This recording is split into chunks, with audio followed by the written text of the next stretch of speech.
ভোর 4টের সময় আমরা কিন্তু সবাই উঠে পড়েছি। আরে দাঁড়াও দাঁড়াও, আজকে তো দাদার বিয়ে, তার আগে তো জল সইতে যেতে হবে। এটা কিন্তু আর একটা কোন জল সইতে যাবে, যেটা কিন্তু বৃদ্ধির জন্য লাগে। আর এই যে সবাই মাসিরা মামিরা আরও দাদার পিসিরাও আছে, আর আমার দাদাও আছে। অবশ্য আমি যাইনি, কারণ আমি তখন ঘুমে কাতর ছিলাম। আগের দিন রাতে এত নাচানাচি করা হয়েছে, তার জন্য আমাদের পুরো এনার্জি চলে গেছে, তাই আমরা এনার্জি রিচার্জ করে নিচ্ছিলাম। এই দেখো মাসিরা কিন্তু বাড়ি চলে এলো। সকালে শুরু হলো বৃদ্ধি পুজো। এরপরে কিন্তু সবাই রেডি হয়ে গেল গায়ে হলুদের জন্য।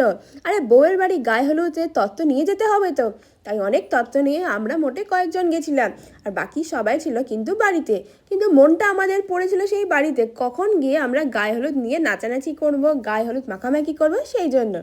আর এই যে এখানে সেই তত্ত্ব রাখা, আর এই যে চলে এসছে কিন্তু নতুন বউ। আরে দাঁড়াও দাঁড়াও, মেন অ্যাট্রাকশন এই যে এখানে দেখো আমরা কত সুন্দর সেজেছি।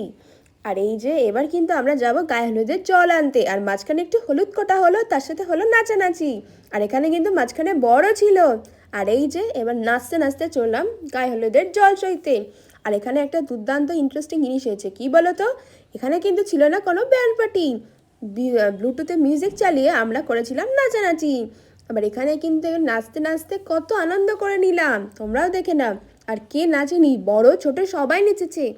যারা সারা জীবনেও নাচেছি, এই বিয়েবাড়িতে মনে হয় তারাও নেচে ফেলেছে। তোমরা দেখলেই বুঝতে পারবে কে হাত পা না নাড়াচ্ছে। আর এখানে কিন্তু এবারে আমরা বিয়েবাড়িতে ভীষণ মজা করেছি। আর মজা করতে করতে এমন মজা করেছি যে আমরা কিন্তু কখন যে টাইমই বেরিয়ে গেছে বুঝতেই পারিনি। আর এই যে এখানে চললো কিছুক্ষণ ধরে ফটোশ্যুট, আর এনার তো নাচ থামছেই না, আর এনার্জিও যেন লস হয় না। এবার কিন্তু দাদার গায়ে জল ঢেলে দেওয়া হলো, মানে কিন্তু গায়ে হলুদের পর্ব প্রায় আমাদের শেষ, কিন্তু আমাদের শেষ হলো না আনন্দের পর্ব। দেখা হবে নতুন ব্লগে, আরও কিন্তু নতুন নতুন ব্লগ আসছে, দেখতে থাকো, মিস করো না।